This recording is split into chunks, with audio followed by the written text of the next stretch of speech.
Welcome to mega 9 TV. నా పేరు రహీం. ముందుగా హెడ్లైన్స్ చూద్దాం.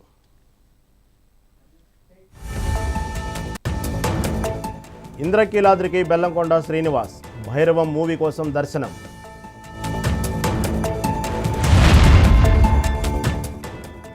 తెలుగు రాష్ట్రాల ఫిల్మ్ ఎగ్జిబిటర్ల కీలక నిర్ణయం. జూన్ 1 నుంచి తెలుగు రాష్ట్రాల్లో థియేటర్లు బంద్. నేడు ఏపీ కేబినెట్ సమావేశం. సంక్షేమ పథకాలపై కీలక నిర్ణయం తీసుకునే అవకాశం.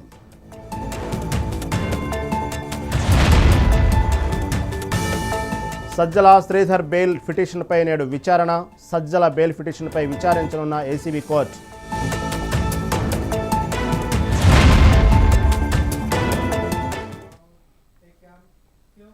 రైట్, ఇక డీటెయిల్స్ చూస్తే తెలుగు రాష్ట్రాల ఫిల్మ్ ఎగ్జిబిటర్లు కీలక నిర్ణయం తీసుకుంది. జూన్ 1 నుంచి తెలుగు రాష్ట్రాల్లో థియేటర్లు బంద్ కానున్నట్టు తెలిపింది. రెంటల్ బేస్లో కాకుండా పర్సంటేజ్ విధానంలో చెల్లింపులు చేయాలని నిర్మాతలను ఎగ్జిబిటర్లు కోరారు. కాగా మల్టీప్లెక్స్లలో సగం షేర్తో సినిమాల ప్రదర్శన జరుగుతుంది. అలాగే సింగిల్ స్క్రీన్ థియేటర్లలో కూడా పర్సంటేజ్ విధానం అమలు చేయాలని డిమాండ్ చేశారు.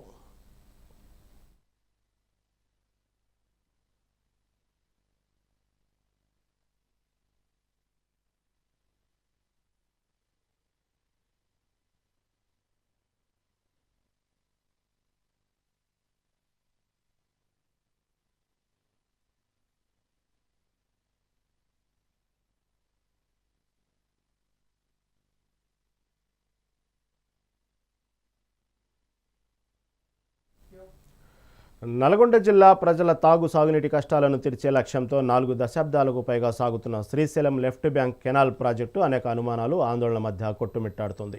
టన్నెల్లో జరిగిన ఘోర ప్రమాదంతో పనులు నిలిపేయడమే కాదు, ప్రాజెక్టు ఎప్పుడు పూర్తవుతుందో కూడా తెలియని పరిస్థితి ఏర్పడింది.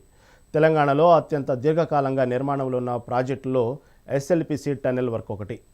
ఎస్ఎల్పిసి టన్నెల్ ద్వారా సుమారు 30 టీఎంసీల నీటిని కృష్ణానది నుంచి తరలించాలన్నదే ప్రణాళిక.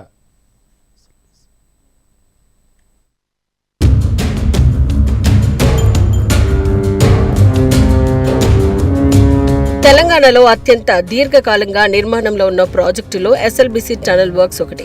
ఎస్ఎల్బీసీ టనల్ ద్వారా సుమారు 30 టీఎంసీల నీటిని కృష్ణానది నుంచి తరలించాలన్నదే ప్రణాళిక.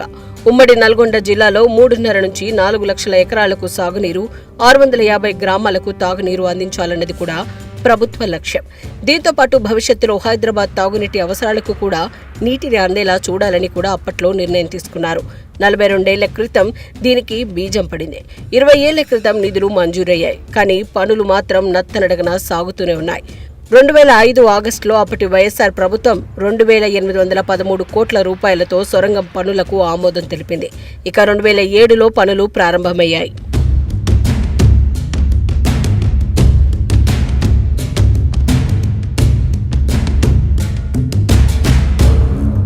నిజానికి 2010 నాటికే ఈ ప్రాజెక్టు పూర్తి కావాల్సి ఉండగా అనేక కారణాలతో ఆలస్యమవుతూ వస్తోంది. ఇన్లెట్ వైపు టన్నెల్ నుంచి పెద్ద ఎత్తున ఊట వస్తూ ఉండటంతో పనులు చేపట్టడం ఇబ్బందికరంగా మారింది. టన్నెల్ బోరింగ్ మిషన్ కూడా పలుమార్లు పాడై పనులు నిలిచిపోయాయి. నిధుల కొరత, విద్యుత్ బిల్లుల బకాయిలు కూడా పనుల జాప్యానికి కారణమయ్యాయి. ఇక ఈ ప్రాజెక్టులో అత్యంత కీలకమైనది 43 కిలోమీటర్ల సొరంగ నిర్మాణం. నీటిపారుదల శాఖ చెబుతున్న దాని ప్రకారం ఇప్పటి వరకు 34 కిలోమీటర్ల సొరంగ నిర్మాణ పనులు పూర్తయ్యాయి. ఇంకా 9.56 కిలోమీటర్ల టన్నెల్ తవ్వాల్సి ఉంది. అయితే ఈ ఏడాది ఫిబ్రవరి 22న 14వ కిలోమీటర్ వద్ద టన్నెల్ కుప్పకూలి 8 మంది కార్మికులు సజీవ సమాధి కావడంతో పనులకు తీవ్ర విఘాతం కలిగింది.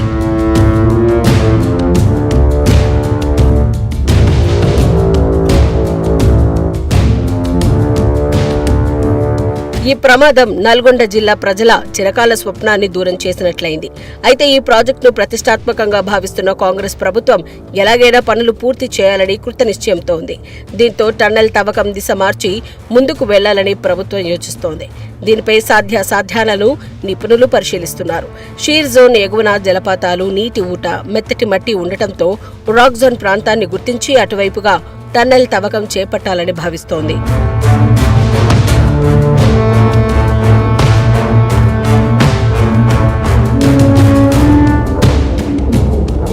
ఇక తెలంగాణలో రేవంత్ సర్కార్ అధికారంలోకి వచ్చాక ఎస్ఎల్బీసీ పనులపై ప్రత్యేక దృష్టి సారించింది. అంచనా వ్యయాన్ని పెంచింది. 2024-25 బడ్జెట్లో 800 కోట్ల రూపాయలు కేటాయించింది. షీర్ జోన్ ప్రాంతం పెను సవాలుగా మారినా ప్రభుత్వం మాత్రం పనులు పూర్తి చేయాలని పట్టుదలగా ఉంది. ప్రమాదం జరిగిన ప్రాంతాన్ని బైపాస్ చేస్తూ టన్నెల్ తవ్వాలని యోచిస్తోంది. ఇందుకు భూ పరిశోధన బృందాలు సర్వే చేపట్టాయి. నివేదికలు వచ్చిన తర్వాత పనులు ప్రారంభించి అనుకున్న లక్ష్యాల మేరకు సాగునీరు అందించేలా ఎస్ఎల్బీసీ పనులు పూర్తి చేస్తామని ప్రభుత్వం ధీమా వ్యక్తం చేస్తోంది. మొత్తానికి తమ ఆశల కల ఎప్పుడు నెరవేరుతుందా అని ఉమ్మడి నల్గొండ జిల్లా వాసులు ఎదురుచూస్తున్నారు.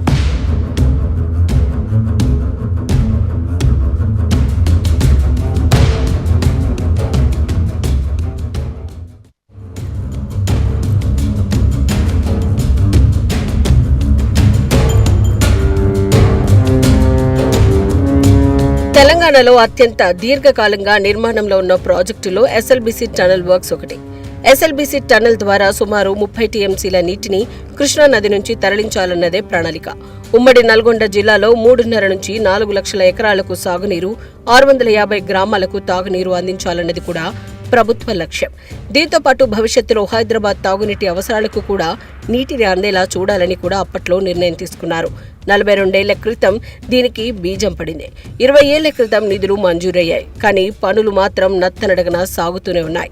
2005 ఆగస్టులో అప్పటి వైఎస్ఆర్ ప్రభుత్వం 2813 కోట్ల రూపాయలతో సొరంగం పనులకు ఆమోదం తెలిపింది. ఇక 2007లో పనులు ప్రారంభమయ్యాయి.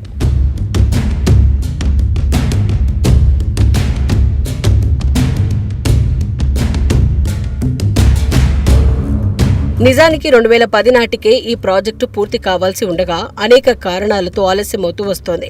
ఇన్లెట్ వైపు టన్నెల్ నుంచి పెద్ద ఎత్తున ఊట వస్తూ ఉండటంతో పనులు చేపట్టడం ఇబ్బందికరంగా మారింది. టన్నెల్ బోరింగ్ మిషన్ కూడా పలుమార్లు పాడై పనులు నిలిచిపోయాయి. నిధుల కొరత, విద్యుత్ బిల్లుల బకాయిలు కూడా పనుల జాప్యానికి కారణమయ్యాయి. ఇక ఈ ప్రాజెక్టులో అత్యంత కీలకమైనది 43 కిలోమీటర్ల సొరంగ నిర్మాణం. నీటిపారుదల శాఖ చెబుతున్న దాని ప్రకారం ఇప్పటి వరకు 34 కిలోమీటర్ల సొరంగ నిర్మాణ పనులు పూర్తయ్యాయి. ఇంకా 9.56 కిలోమీటర్ల టన్నెల్ తవ్వాల్సి ఉంది. అయితే ఈ ఏడాది ఫిబ్రవరి 22న 14వ కిలోమీటర్ వద్ద టన్నెల్ కుప్పకూలి 8 మంది కార్మికులు సజీవ సమాధి కావడంతో పనులకు తీవ్ర విఘాతం కలిగింది.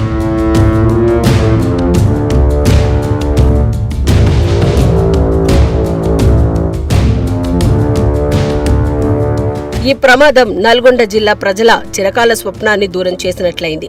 అయితే ఈ ప్రాజెక్టును ప్రతిష్టాత్మకంగా భావిస్తున్న కాంగ్రెస్ ప్రభుత్వం ఎలాగైనా పనులు పూర్తి చేయాలని కృతనిశ్చయంతో ఉంది. దీంతో టన్నెల్ తవ్వకం దిశ మార్చి ముందుకు వెళ్లాలని ప్రభుత్వం యోచిస్తోంది. దీనిపై సాధ్యాసాధ్యాలను నిపుణులు పరిశీలిస్తున్నారు. షీర్ జోన్ ఎగువన జలపాతాలు, నీటి ఊట, మెత్తటి మట్టి ఉండటంతో రాక్ జోన్ ప్రాంతాన్ని గుర్తించి అటువైపుగా టన్నెల్ తవ్వకం చేపట్టాలని భావిస్తోంది.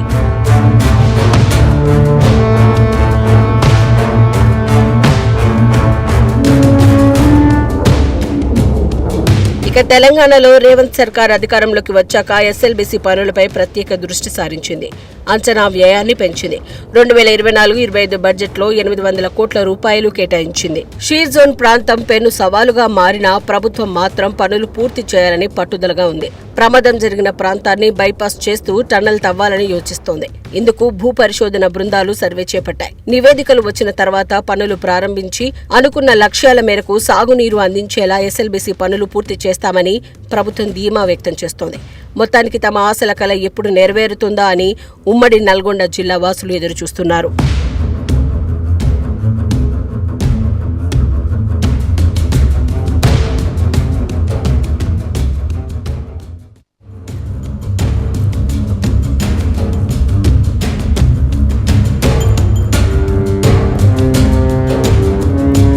తెలంగాణలో అత్యంత దీర్ఘకాలంగా నిర్మాణంలో ఉన్న ప్రాజెక్టులో ఎస్ఎల్బీసీ టనల్ వర్క్స్ ఒకటి. ఎస్ఎల్బీసీ టన్నెల్ ద్వారా సుమారు 30 టీఎంసీల నీటిని కృష్ణానది నుంచి తరలించాలన్నది.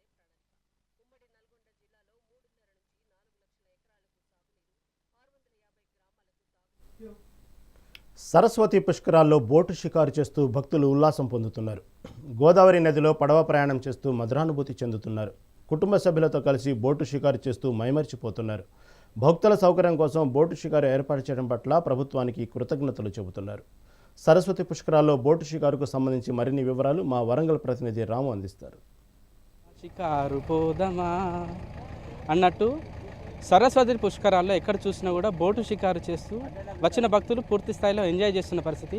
ఇక్కడ ప్రత్యేకంగా బోటు షికారు ఏర్పాటు చేసి వచ్చే భక్తులను వాళ్ళ కొంత ఉల్లాసంగా, ఎందుకంటే కొన్ని గంటలు ప్రయాణం చేసి ఇక్కడ చాలా ఇబ్బంది పడుతుంటారు, చాలా కొంత మానసిక ఉల్లాసం కోసం వీళ్ళకు బోటు షికారు ఏర్పాటు చేసి ఈ టూరిజం శాఖ వాళ్ళు పూర్తి స్థాయిలో వీళ్ళను ఉత్సాహపరుస్తున్న పరిస్థితి.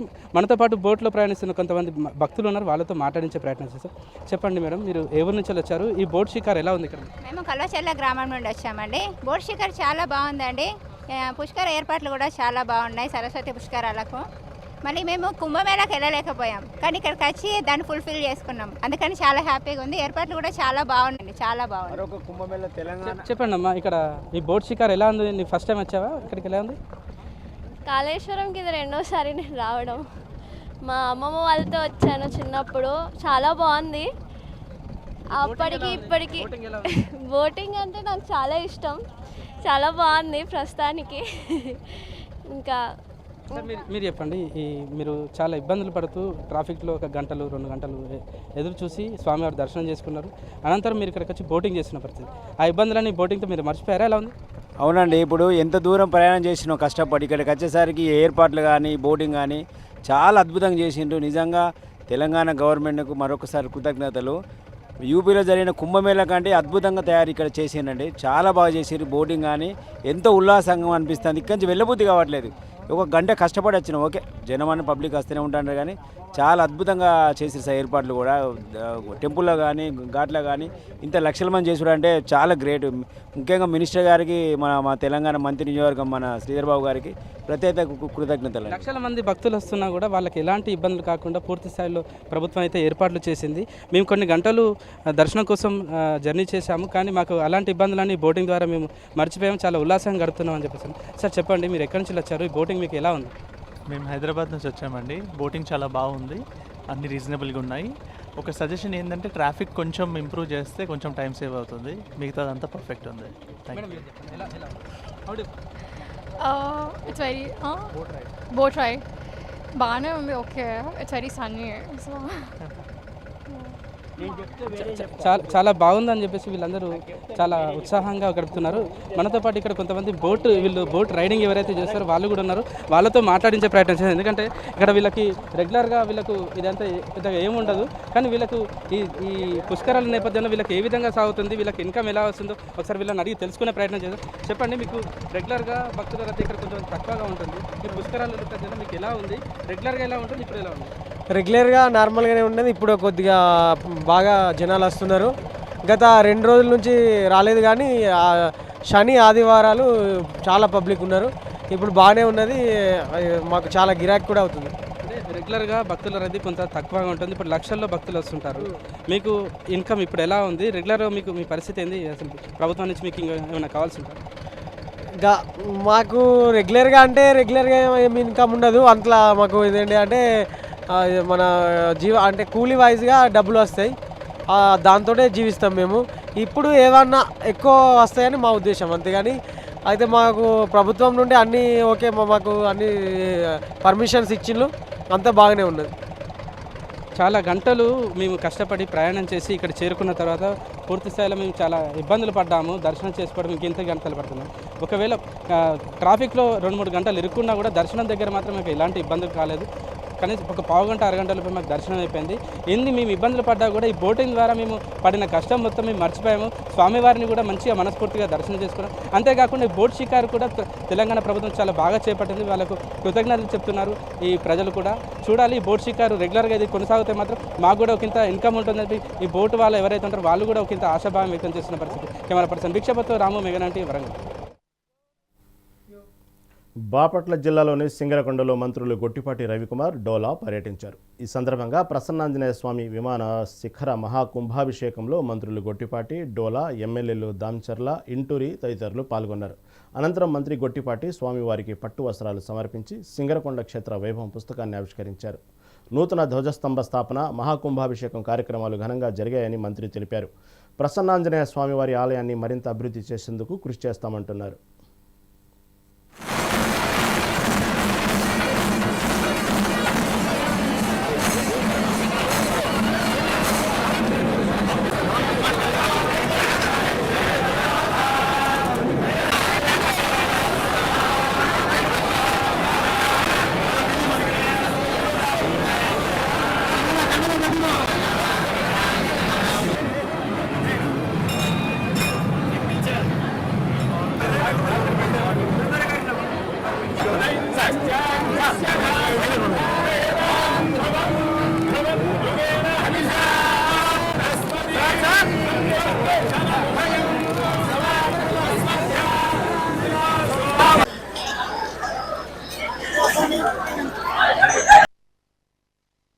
ప్రసన్న ఆంజనేయ స్వామి దేవస్థానంలో పునఃప్రతిష్ఠ జరిగిందనమాట. దేవాలయం గడిచిన 2-3 సంవత్సరాల నుంచి పాత పడితే దేవాలయం మొత్తం కూడా రాతి కట్టడంతో నిర్మించి వాళ్ళ మళ్ళీ వేద పండితుల ద్వారా వాళ్ళ ప్రాణం పోసి మళ్ళీ పునఃప్రతిష్ఠ చేసి దేవాలయాన్ని ప్రజలకి దర్శనానికి అందుబాటులో తీసుకురావడం జరిగింది. చాలా పెద్ద ఎత్తున ఈ కార్యక్రమం జరిగిందనమాట. ఇదే కాదు, ఇప్పటి నుంచో దాదాపు పూర్వం నుంచి కూడా ఈ దేవాలయానికి ఈ చుట్టుపక్కల ఉన్న లక్షలాది మంది ప్రజలు వచ్చి ఇక్కడ దేవుడు ఆశీస్సులు తీసుకుని వెళ్తూ ఉంటారు. ఇప్పటి నుంచి ఇంకా డెవలప్ చేయాల్సి ఉంది. ఈ దేవాలయం అంచెలంచెలుగా ఖచ్చితంగా డెవలప్ చేసి ఈ ప్రాంతమే కాకుండా ఈ జిల్లా ప్రజలతో కాకుండా ఈ రాష్ట్రంలో మంచి దేవాలయంగా తీర్చిదిద్దాలనేదే ఈ ప్రాంత ప్రజల ఆకాంక్ష. ప్రసన్న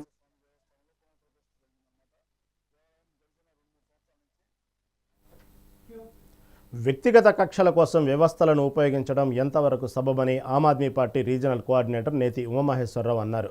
విజయవాడ ప్రెస్ క్లబ్లో వ్యవస్థల పనితీరుని మెరుగుపరచాల్సిన పాలకులే వ్యక్తిగత కక్షలతో వ్యవస్థలను చట్టవిరుద్ధ కార్యక్రమాలకు ప్రోత్సహించే పరిస్థితులు అమలవుతున్న తీరుపై ఆయన ఆవేదన వ్యక్తం చేశారు. ప్రస్తుతం రాష్ట్రంలో బక్కచిక్కని సామాన్యులకు న్యాయం దొరికే పరిస్థితులు ఉన్నాయా అని ఆవేదన వ్యక్తం చేశారు.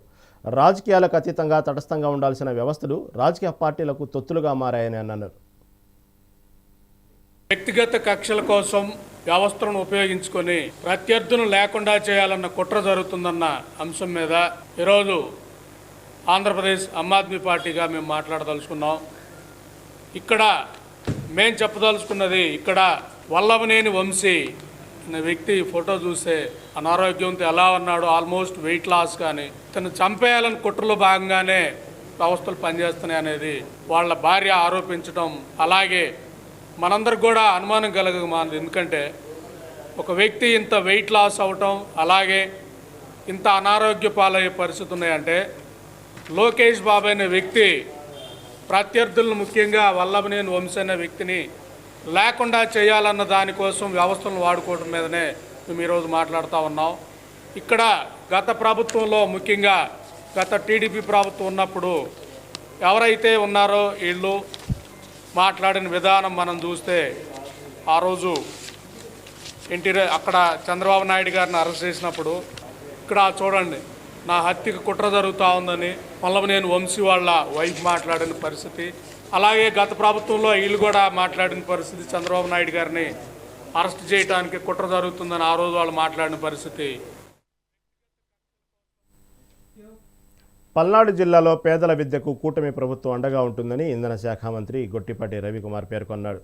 పల్నాడు జిల్లాలో పర్యటించిన మంత్రి మాచర్ల నియోజకవర్గంలో వివిధ అభివృద్ధి కార్యక్రమాలకు శంకుస్థాపనలు చేశారు.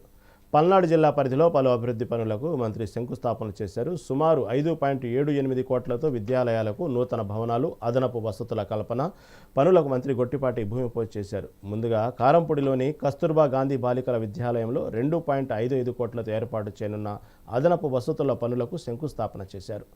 అనంతరం దుర్గిలో కేజీబీపీ ఆఫ్ గ్రేడ్ జూనియర్ కళాశాలలో 1.51 కోట్లతో నిర్మించే అదనపు భవనాలకు గొట్టిపాటి భూమి పూజ చేశారు. అనంతరం స్థానికంగా ఉన్న ఏపీ మోడల్ స్కూల్ ప్రాంగణంలో 1.72 కోట్లతో నిర్మించనున్న బాలికల వసతి గృహ సముదాయానికి మంత్రి గొట్టిపాటి శంకుస్థాపన చేశారు.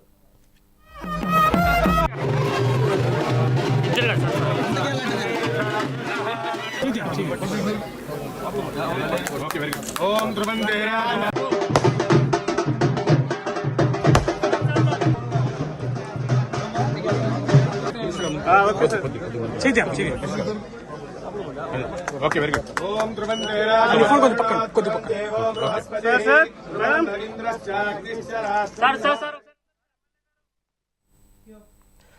ఎమ్మెల్యే వరపుల సత్యప్రభ అధ్యక్షతన కాకినాడ జిల్లా ప్రతిపాడు నియోజకవర్గం తెలుగుదేశం పార్టీ మినీ మహానాడు అన్నవరంలో జరిగింది. వేలాదిగా కార్యకర్తలు తరలివచ్చిన ఈ కార్యక్రమానికి ముఖ్య అతిథిగా పొలిట్ బ్యూరో సభ్యుడు యనమల రామకృష్ణుడు పాల్గొన్నారు. అలాగే అతిథులుగా జ్యోతుల నవీన్, నక్కా ఆనంద్ బాబు, మహాసేన రాజేష్, ఎమ్మెల్సీ పేరాబత్తుల రాజశేఖర్, సీనియర్ నేతలు మెట్ల రమణబాబు, మీసాల రాజు తదితరులు ఇచ్చేశారు. తొలుత యనమల సత్యప్రభ ప్రభుత్తులు ఎన్టీఆర్ విగ్రహానికి పూలమాలలు వేసి నివాళులర్పించారు. అనంతరం దివంగత నేత పరుపుల రాజ చిత్రపటానికి పుష్పాంజలి ఘటించారు. ఈ సందర్భంగా ఏలూరు ప్రాజెక్టు ఆధునీకరణ, నియోజకవర్గ కేంద్రంలో డిగ్రీ కాలేజ్, పాలిటెక్నిక్, ఐటీ వంటి విద్యా సంస్థలు, గిరిజన గ్రామాలకు విద్యా, వైద్య సదుపాయాల కల్పన, లిఫ్ట్ ఇరిగేషన్ ప్రాజెక్టులు వంటి పథకాలను అమలు చేయాలని 18 తీర్మానాలు చేశారు. చంద్రబాబు నాయుడు గారి నాయకత్వం, చంద్రబాబు నాయుడు గారి నాయకత్వం. నాయకత్వం చంద్రబాబు నాయుడు గారి నాయకత్వం లోకేష్ బాబు గారి నాయకత్వం లోకేష్ బాబు గారి నాయకత్వం లోకేష్ బాబు గారి నాయకత్వం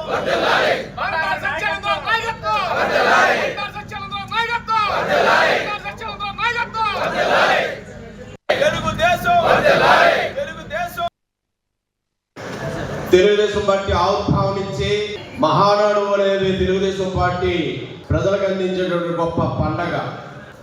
ఆ పండగ ప్రజలకు మంచి చేయాలి, సమాజమే దేవాలయం, పేద ప్రజలే దేవుళ్ళు అనే నినాదంతో పుట్టినటువంటి స్వర్గీయ శ్రీ నందమూరి తారక రామారావు గారు ఇచ్చిన నినాదం. ఆ నినాదమే తెలుగుదేశం పార్టీ.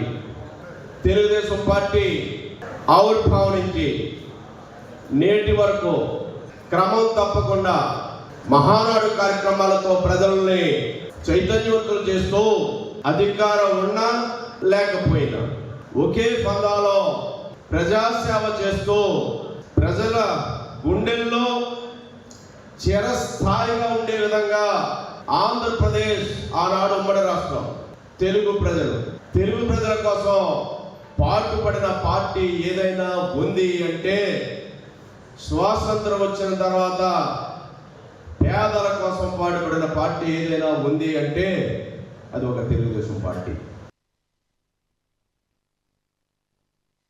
ఏదైతే మా నాయకులు చంద్రబాబు నాయుడు గారు ఎన్నికల మేనిఫెస్టోలో హామీలు ఏవి ఇచ్చారో వాటన్నిటిని ఒక్కొక్కటిగా తెచ్చుకుంటూ ఒక్కొక్కటిగా సంక్షేమ పథకాలను ఒక్కొక్కటిగా అమలు చేస్తూ, అదేవిధంగా అభివృద్ధి కూడా నియోజకవర్గ రాష్ట్ర అభివృద్ధిని కూడా ఒక పక్క సంక్షేమాన్ని ఒక పక్క అభివృద్ధిని సమాంతరంగా ముందుకు తీసుకెళ్తూ మన నియోజకవర్గంలో కూడా సంక్షేమ పథకాలు ప్రతి ఒక్కరికి అమలు పరిచేలా చూస్తూ నియోజకవర్గ అభివృద్ధి కార్యక్రమాలను కూడా నేను ముందుకు తీసుకెళ్ళడం జరుగుతుంది. ఈరోజు రహదారుల గురించి ఎన్ఆర్జీఎస్ పథకంలో మనం శంఖవరం నుండి గౌరవపేట వరకు 5.2 కిలోమీటర్ల రోడ్డుని శాంక్షన్ చేయడం జరిగింది. సినీ నటుడు బెల్లంకొండ సాయి శ్రీనివాస్ విజయవాడ ఇంద్రకీలాద్రిని కనకదుర్గమ్మని దర్శించుకున్నారు. ఈ సందర్భంగా తన పవర్ఫుల్ సినిమా భైరవం అమ్మవారి పేరు అంటూ తెలిపారు. తన సినిమాకి అమ్మవారి దీవెనలు కావాలి అంటూ కోరుకున్నట్టు, అందుకే అమ్మవారిని దర్శనం చేసుకున్నానంటూ అన్నారు. ప్రేక్షకులందరి సపోర్ట్ కావాలి, భైరవం సినిమా హిట్ అవ్వాలి అంటూ అన్నారు. తన అప్కమింగ్ 3 సినిమాలు రాబోతున్నాయంటూ ఈ సందర్భంగా తెలిపారు. తీసుకుని వచ్చాను ఎందుకంటే మా సినిమా భైరవం అమ్మవారి గారి పేరే. సో భైరవం అనేది చాలా పవర్ఫుల్ నేమ్. అండ్ ఇంత పవర్ఫుల్ సినిమాకి అమ్మవారి దీవెనలు లేకుండా ఇదంతా జరిగేది కాదు. సో అమ్మవారి దీవెనల కోసం ఇక్కడికి వచ్చడం జరిగింది. చాలా చాలా ఆనందంగా ఉంది. ఈరోజు మీ అందరి బ్లెస్సింగ్స్, మీ అందరి సపోర్ట్ తోటి మా భైరవం ట్రైన్ ఇంత మంచి హిట్ అయినందుకు మనస్ఫూర్తి మీ అందరికి ధన్యవాదాలు తెలుపుకుంటాను. అప్కమింగ్ నెక్స్ట్ మూవీస్ ఏమైనా ఉన్నాయి సార్? అప్కమింగ్ 3 సినిమాలు ఉన్నాయండి ఇంకా. బట్ ఒక్కొక్క సినిమా దాని డీటెయిల్స్ మెల్లగా ఇస్తాను.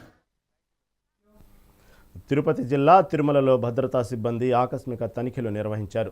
తిరుమల భద్రత సేఫ్టీ మెథడ్స్పై తిరుపతి జిల్లా స్పెషల్ ఫోకస్ పెట్టింది. తిరుమల పోలీస్ సిబ్బందితో పాటు vigilance, health department, fire department, విద్యుత్ శాఖ అధికారులు సంయుక్తంగా తనిఖీలు నిర్వహించారు. శ్రీవారి మెట్టు ఆదిశేషు గెస్ట్ హౌస్, ఎంబీసీ 34 ప్రాంతాలతో పాటు ఎంఎంసీఏ, ఏటీసీ ప్రాంతాలలో బాంబు స్క్వాడు, డాగ్ స్క్వాడ్తో తనిఖీలు చేశారు. తిరుమలలో ఇతర ప్రాంతాల నుండి కూలీ పనుల కోసం వచ్చి తాత్కాలిక నివాసాలు ఏర్పరచుకున్న వారి వివరాలు సేకరించారు.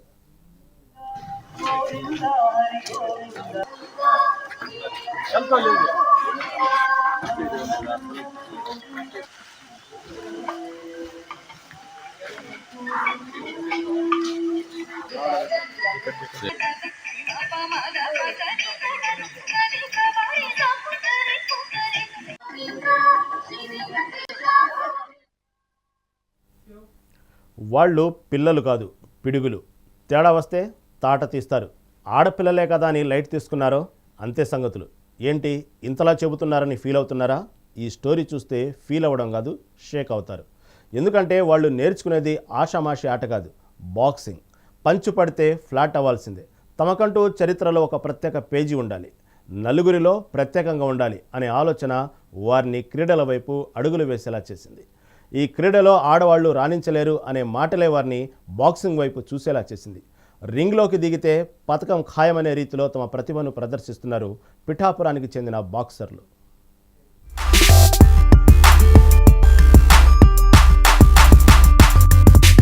తమకంటూ చరిత్రలో ఒక ప్రత్యేక పేజీ ఉండాలి, నలుగురిలో ప్రత్యేకంగా ఉండాలి అనే ఆలోచన వారిని క్రీడల వైపు అడుగులు వేసేలా చేసింది. ఈ క్రీడలో ఆడవాళ్లు రాణించలేరు అనే మాటలే వారిని బాక్సింగ్ వైపు చూసేలా చేసింది. రింగ్లోకి దిగితే పథకం ఖాయమనే రీతిలో తమ ప్రతిభను ప్రదర్శిస్తున్నారు పిఠాపురానికి చెందిన బాక్సర్లు.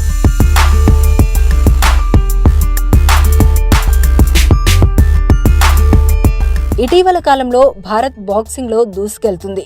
ప్రపంచ ఛాంపియన్షిప్తో పాటు ఆసియా, కామన్వెల్త్, అంతర్జాతీయ ఈవెంట్లలో భారత ఆటగాళ్లు రాణిస్తున్నారు. ఇప్పటి వరకు ప్రపంచవ్యాప్తంగా భారత మహిళలు ఆడిన 12 ఛాంపియన్షిప్లలో 10 బంగారు పతకాలతో సహా 39 పతకాలను సొంతం చేసుకుంది. రాబోయే కాలంలో ఈ జాబితాలో తాము ఉండాలన్న పట్టుదలతో ఉన్నారు మన పిఠాపురం యంగ్ బాక్సర్లు. నా పేరు జమ్మల్మడక ఐశ్వర్య సూర్యదీపిక. నేను ఇంటర్మీడియట్ ఫస్ట్ ఇయర్ చదువుతున్నాను.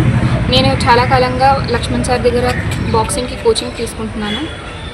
నేను డిఎస్ఏలో జరిగిన జిల్లా స్థాయి పోటీల్లో స్వర్ణ పథకం సాధించాను. తర్వాత SGFI అండర్ 19లో బ్రాంజ్ మెడల్ సాధించాను. యూత్ వైజాగ్లో జరిగిన యూత్ బాక్సింగ్ కాంపిటీషన్లో సిల్వర్ మెడల్ సాధించాను. ఇదంతా లక్ష్మణ్ సార్ వల్లనే జరిగింది. వైష్ణవి, నేను ఇంటర్మీడియట్ ఫస్ట్ ఇయర్ చదువుతున్నాను. పిఠాపురంలో జరిగిన జిల్లా స్థాయి పోటీలో గోల్డ్ మెడల్ సాధించాను. బాక్సింగ్లో గోల్డ్ మెడల్ సాధించాను. తర్వాత వైజాగ్లో జరిగిన స్టేట్ లెవెల్లో నేను బ్రాంజ్ మెడల్ సాధించాను. తర్వాత హనుమకొండలోని కాకతీయ విశ్వవిద్యాలయంలో అర్ధరాత్రి హైడ్రామా నెలకొంది. పీజీ సెమిస్టర్ పరీక్షలు వాయిదా వేయాలని విద్యార్థులు నిరసనలు చేశారు. కాంపిటేటివ్ ఎగ్జామ్స్ దృష్ట్యా పరీక్షలు వాయిదా వేయాలని డిమాండ్ చేశారు. పరీక్షలు వాయిదా వేయని తరుణంలో ఆందోళన మరింత ఉధృతం చేస్తామంటే హెచ్చరించారు. ఈ నేపథ్యంలో ఆందోళన చేస్తున్న విద్యార్థుల వద్దకు ఎగ్జామినేషన్ కంట్రోలర్ రాజేందర్ చేరుకొని షెడ్యూల్ విడుదల చేసినాక పరీక్షలు వాయిదా వేసే ప్రసక్తి లేదని స్పష్టం చేశారు.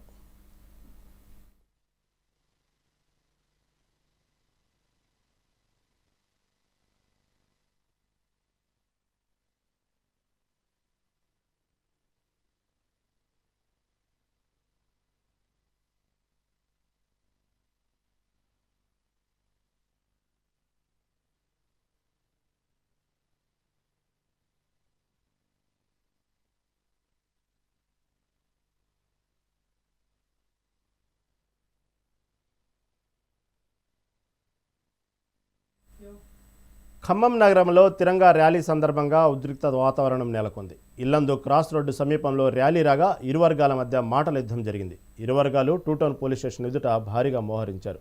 ఇరు వర్గాలను చెదరగొట్టేందుకు పోలీసులు స్వల్పంగా లాఠీలు జలిపించారు. సుమారు 2 గంటల పాటు పోలీస్ స్టేషన్ ఎదుట హైడ్రామా నెలకొంది. ఇరు వర్గాలకు సర్ది చెప్పి పంపించి వేశారు.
భారత ప్రభుత్వానికి ధన్యవాదాలు తెలిపే విధంగా దేశం మొత్తం కూడా ప్రజలందరూ కూడా ముందుకొచ్చి తిరంగా ర్యాలీలు చేస్తున్నారు.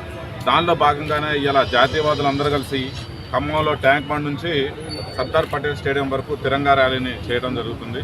ఈ చేసినటువంటి సందర్భంలో ఇల్లందు క్రాస్ రోడ్ దగ్గరకు ర్యాలీ వచ్చిన సందర్భంలో అక్కడ వాళ్ళు ట్రాఫిక్ ఆపారు. ట్రాఫిక్ పోలీసులు ఘర్షణకు దిగిన సందర్భంలో మనోళ్ళు పోయి ఆగండి, మీకు అంత తొందర ఏమన్న సందర్భంలో వాళ్ళు మన దేశాన్ని కించపరుస్తూ వ్యాఖ్యలు చేశారు. దానికి మన వాళ్ళని నెట్టిన తర్వాత మేము ర్యాలీ చేసుకుంటూ వెళ్ళిపోయిన సందర్భంలో పోలీసులు వాళ్ళని ఇద్దరిని ఐడెంటిఫై చేసి తీసుకొచ్చి పోలీస్ స్టేషన్లో ఉంచారు.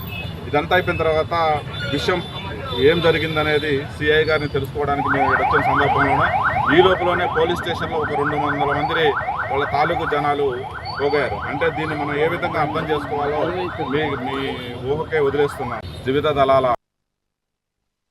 कोई बड़ी बात नहीं है, बस एक रैली जारी थी, 2 बच्चे जो है वहाँ से गुजर रहे थे, हमारे साइलेंट थे, थोड़ा जल्दी थी, दवाखाना जाना था, पुलिस वाले उनको रोके, बस इतनी बात हुई। पुलिस वालों से उनसे बात हो रही थी, हमारा दूसरा ग्रुप आके थोड़ा उनके ऊपर हमला किया, वहाँ से बात ये हुई, बड़ी हुई, पूरे शहर के अंदर बात फैली, लोग जमा हो गए। लेकिन अल्हम्दुलिल्लाह अब मामला सारा ये हो गया है और हम इंशाल्लाह मुकम्मल ताउन करेंगे, वो लोग भी ताउन करेंगे।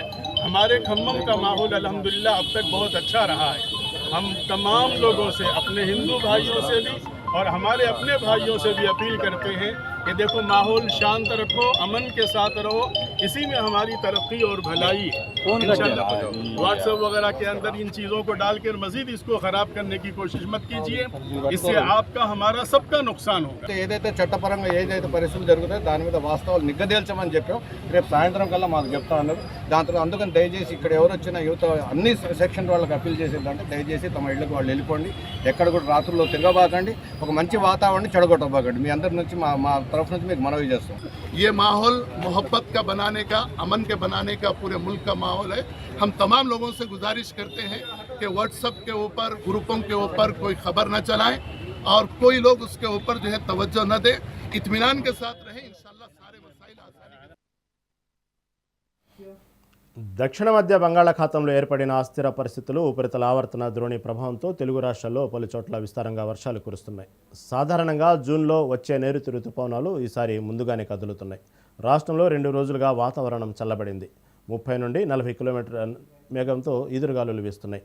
మరో 4 రోజులు తెలంగాణలోని 11 జిల్లాల్లో అతి భారీ వర్షాలు కురుస్తాయని వాతావరణ శాఖ హెచ్చరించింది. మారుతున్న వాతావరణ పరిస్థితులకు సంబంధించి మరింత సమాచారం మా ప్రతినిధి వెంకటరెడ్డి నల్గొండ నుండి అందిస్తారు.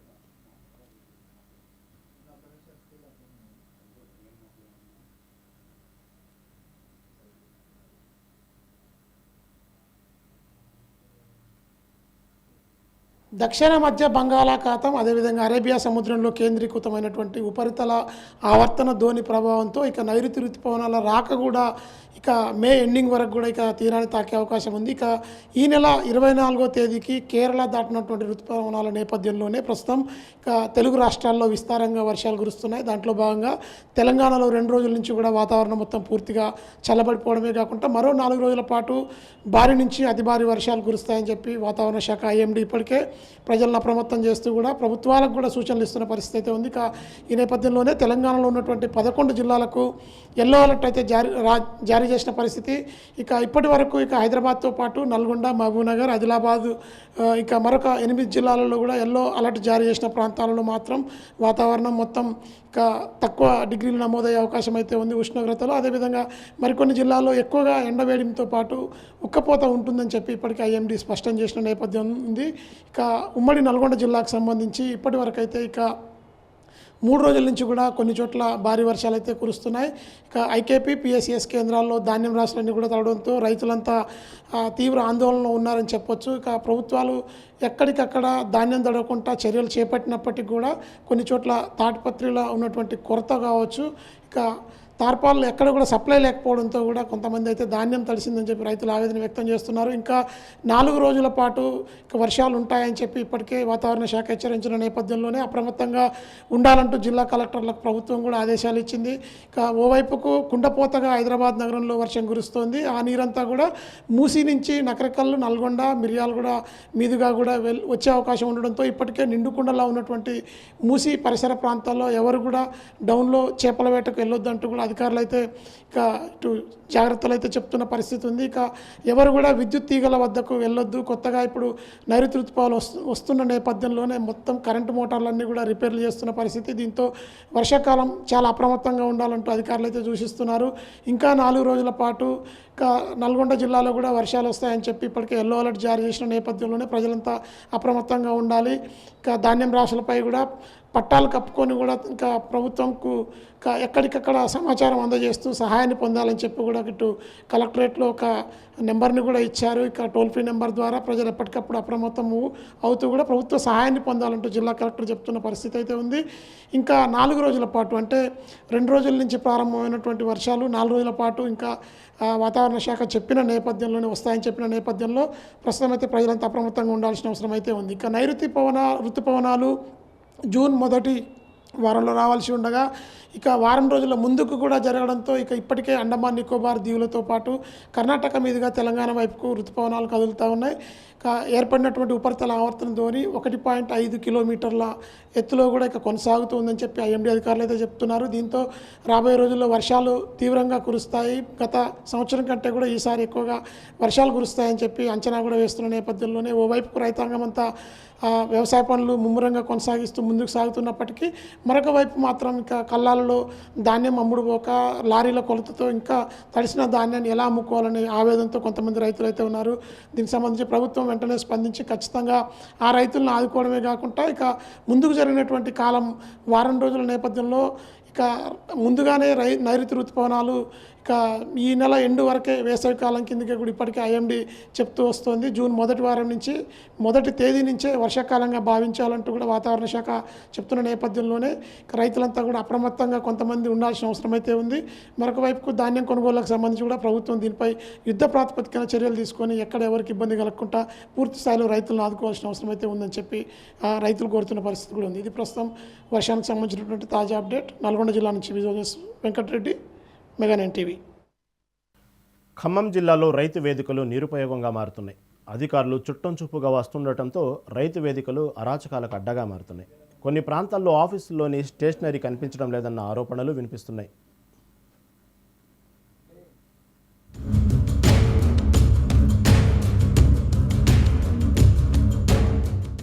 ఉమ్మడి ఖమ్మం జిల్లా వ్యాప్తంగా 191 రైతు వేదికలను అప్పటి బీఆర్ఎస్ ప్రభుత్వం నిర్మించింది.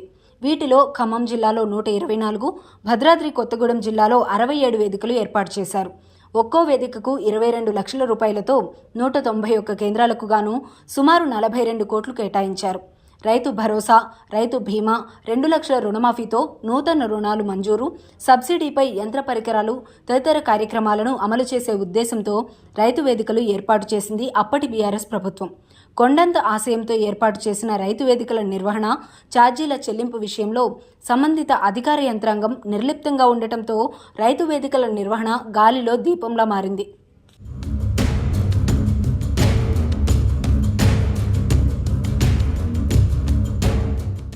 గత ప్రభుత్వం కేసీఆర్ గవర్నమెంట్లో రైతు వేదికల నిర్మాణం జరిగింది. క్లస్టర్ ప్రకారంగా రైతుల్ని 3 గ్రామ పంచాయతీలు 4 గ్రామ పంచాయతీల్లో క్లస్టర్ చేసేసి రైతు వేదిక నిర్మాణం చేశారు. ఆ గవర్నమెంట్ ఉన్నప్పుడు రైతులకు ఇది బాగా ఉపయోగపడ్డది. ఈ పాలకులు మారిన తర్వాత, ఈ కాంగ్రెస్ గవర్నమెంట్ వచ్చిన తర్వాత ఈ శిథిల వ్యవస్థకు రానున్నాయి ఈ రైతు వేదికలు రానున్న రోజుల్లో దీన్ని కొంచెం డెవలప్ చేసి రైతులకు క్లస్టర్ల నుంచి రైతులకు మంచి ఆలోచనలు అందించాలి గవర్నమెంట్. భవిష్యత్తులో రైతు సంఘాలని ఏర్పాటు చేసి ఈ రైతు వేదికల్ని నిరుపయోగంగా కాకుండా ఉపయోగంగా ఉండేటట్టుగా రైతులకు ఇదంతా వారం మీటింగ్లు ఏర్పాటు చేసి రైతులకు మంచి వంగడి కానీ, మంచి సీడ్స్ కానీ, ప్యాడీ సీడ్స్ కానీ, ఏ రకమైతే కొత్త రకాలు వచ్చిన రకాలని రైతులు సమావేశపరిచి సూచించాలని కోరుకుంటున్నాం.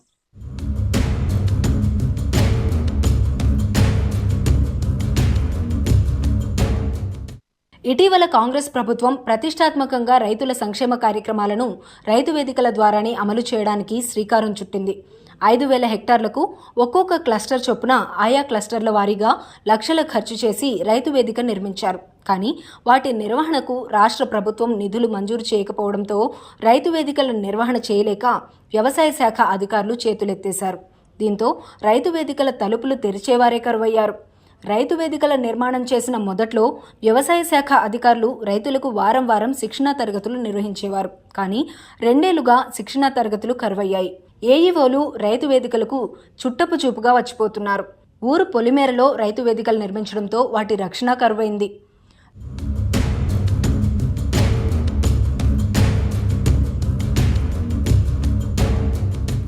ఈరోజు ప్రతి గ్రామంలో కూడా రైతు వేదికలు వేల కోట్ల ధనాన్ని రైతు వేదికల పేరుతో కట్టారు తప్ప రైతులకు ఏ విధంగా కూడా ఉపయోగం లేదు.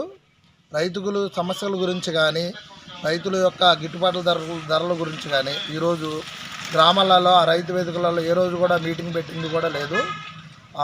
ఓన్లీ కూడా ప్రభుత్వ అధికారులు ఏదో ఎప్పుడైనా వచ్చినప్పుడు అడవుడి తప్ప మిగతా సందర్భాల్లో కూడా రైతుల గురించి పట్టించుకోవడానికి రైతు వేదికలో పేరుకి ఏర్పాటు చేశారు తప్ప రైతుల గురించి ఆలోచించి రైతులకు గిట్టుబాటు ధర ఇద్దాము, ఆ వేల కోట్ల ధనాన్ని ఏదైతే ఉందో అది రైతు వేదికలు కట్టకుండా వాళ్ళకి ఏదైనా గిట్టుబాటు ధరల్లో ఏర్పాటు చేసినట్లుగా అయితే రైతులకు ఎంతో ఉపయోగం ఉండేది. కానీ అలా ఏర్పాటు చేయకుండా వేల కోట్ల ధనాన్ని ఈరోజు రైతు వేదికల పేరుతో నిర్మించి రైతుల యొక్క గ్రామ సభలు లాంటి మీటింగులకు కానీ రైతు వేదికల మీటింగులు కానీ ఏర్పాటు చేయకపోగా పొలిటికల్గా మీటింగులకే తప్ప అది రైతుల యొక్క మీటింగులకు ఎలాంటి ఉపయోగకరమైనది కూడా లేదు. అలాగే ఈరోజు రైతులు చాలా ఇబ్బంది పడుతున్నారు. దాని గురించి సైంటిఫిక్ శాస్త్రవేత్తలు కూడా అక్కడికి వచ్చి రైతు వేదికలకు వచ్చి రైతుల గురించి మాట్లాడింది ఇంతవరకు కూడా ఎక్కడా కూడా జరగలేదు, ఏ గ్రామంలో కూడా. దీన్ని ప్రభుత్వం దృష్టి సారించి రైతులకి గిట్టుబాటు ధర ఇప్పించే విధంగా ఏర్పాటు చేయాలి. అంతేగాని ఏదో పేరుకి రైతు వేదికలు ఏర్పాటు చేసి పేరుకే తప్ప అది రైతులకు ఎలాంటి ఉపయోగకరమైనది కూడా లేదు. దీని గురించి ప్రభుత్వం ఒకసారి ఆలోచించాలని భారతీయ జనతా పార్టీ తరఫున నేను డిమాండ్ చేస్తున్నాను. రైతు వేదికల నిర్వహణ కోసం ప్రభుత్వం నెలకు 9,000 చొప్పున నిధులు ఇస్తున్నట్లు ప్రకటించింది. రైతు వేదికల శుభ్రతతో పాటు current bill, stationery, Rythu Bandhu, రైతు బీమా, ఆన్లైన్ ఖర్చుల నిమిత్తం నిధులు ఉపయోగించాలని ఆదేశించింది. గతంలో ఒకసారి 5 నెలలకు సంబంధించి 45,000 రూపాయలు ఇచ్చింది. కానీ ఏడాది నుండి నిధులు ఇవ్వకపోవడంతో రైతు వేదికల నిర్వహణ వ్యవసాయ అధికారులకు భారంగా మారింది. రైతు వేదికల చుట్టూ ముళ్ల పొదలు, చెత్తా చెదారం పేరుకుపోయింది. ధాన్యం తూకం కోసం వచ్చే బీహార్ కూలీలు రైతు వేదికలోనే మకాం వేస్తున్నారు. అంతేకాకుండా రైతు వేదికల దగ్గర కొందరు ఆకతాయిలు అసాంఘిక కార్యక్రమాలకు కూడా పాల్పడుతున్నారు. మందుబాబులు రైతు వేదికలను అడ్డాగా చేసుకుని మద్యం తాగుతూ ఖాళీ సీసాలు కూడా రైతు వేదికల వద్ద దర్శనమిస్తున్నాయి.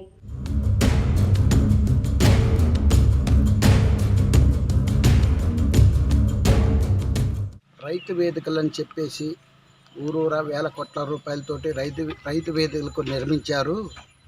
ఏమాత్రం రైతులకి ఇది ఉపయోగపడుతుంది అనేది మేము ప్రశ్నిస్తున్నామండి. రైతులు అకాల వర్షాలతోటి పంటలు నష్టమై నానా ఇబ్బందులు పడుతుంటే ఎంతమంది రైతులు తీసుకొచ్చి ఇక్కడ వాళ్ళకి సలహాలు, సూచనలు, మీటింగులు పెట్టేసి సమాచారం అందిస్తున్నారు అనేది మేము అడుగుతున్నామండి. ఓన్లీ ఈ రాజకీయ కార్యకలాపాలకి ఉపయోగపడుతున్న భవనాల్లా కనపడుతుంది తప్పితే రైతులకు కానీ సామాన్య ప్రజలకు కానీ ఏ విధంగా కూడా ఇది ఉపయోగపడ్డ దాఖలాలు లేవండి. ఈ రైతు వేదికలు ఇక్కడనే కాదండి, ఇది కొత్తూరు ఇక్కడనే కాదు, అనేక చోట్ల వేల కోట్ల రూపాయల ధనం, ప్రజాధనాన్ని వృధా చేసి కట్టారు. రైతులకి, ప్రజలకి ఏమాత్రం ఉపయోగపడుతుందని మేము అడుగుతున్నామండి. ఇలాంటి వృధా ఖర్చులు కట్టి పెట్టే బదులు రైతులకి అకాల వర్షాలతో తడిచిన ధాన్యం కానీ ఏదైనా మద్దతు ధరలు ఇచ్చి రైతుల్ని ఆదుకోవాల్సిందిగా కోరుకుంటున్నామండి. మేము గవర్నమెంట్ని కోరుకునేది ఇది ఒక్కటేనండి, వృధా ఖర్చులు అనేది పెట్టకండి. ఏదన్నా పెట్టారంటే అది రైతు కన్నా ఉపయోగపడాలి, ప్రజల కన్నా ఉపయోగపడాలి. తమ మంచి కోసం ఏర్పాటు చేసిన రైతు వేదికలను ప్రభుత్వం పట్టించుకోకపోవడం దారుణమంటున్నారు రైతులు. ఇక ప్రతిపక్ష పార్టీలు కూడా ప్రభుత్వ అలసత్వంపై పెదవి విరుస్తున్నాయి. ఇప్పటికైనా అధికారులు, ప్రభుత్వం రైతు వేదికలను పట్టించుకోవాలని ఉమ్మడి ఖమ్మం జిల్లా వాసులు కోరుతున్నారు.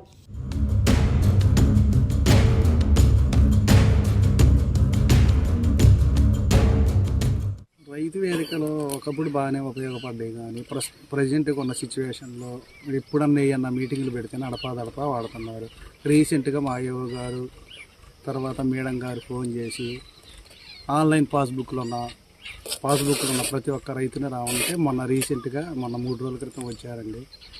తర్వాత వచ్చేసి ఆన్లైన్ చేసుకున్నారు. ఏదో 11 అంకెల నెంబర్ కావాలన్నారు. కొంతమందికి ఆన్లైన్ అయితే తెల్లారి మళ్ళీ పెడతామన్నారు, రేపు సోమవారం పెడుతున్నారు. అంతగా పెద్దగా యూజ్ ఏం కావట్లేదు, కానీ ఒకప్పుడు నడిచినాయి, కానీ ప్రజెంట్గా ఉన్న సిచ్యువేషన్లో కావట్లా. అది కాదులే కానీ సార్, మిగతాది ఏంటంటే రుణమాఫీ ఒకటి కాలేదండి. రైతు బంధు అడకా పడ్డాయి 2-3 ఎకరాల లోపు. ప్రజెంట్గా రేపు రీసెంట్గా కొడతామంటున్నారు, ఒక 8 నుండి 10 ఎకరాల లోపు. మాకైతే రాలేదు సార్, రుణమాఫీ అయితే రాలేదు. నేను పక్కా అర్హుందండి. నాది మా మిస్సెస్ కలిపి ఒకే రేషన్ కార్డు ఉండటం వల్ల ఇద్దరు కలిపి జాయిన్ చేసి తీసేసాను. నేను ఇప్పటి నుండో కాంగ్రెస్ కార్యకర్తను మెయిన్ నాయకుడిగా ఉన్న వాళ్ళకి కూడా రావట్లేదు సార్.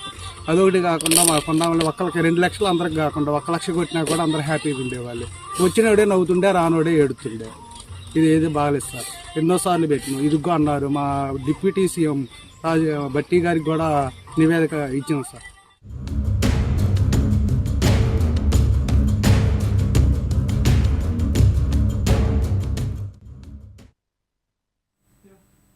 ఇవి ఇప్పటి వరకున్న అప్డేట్స్.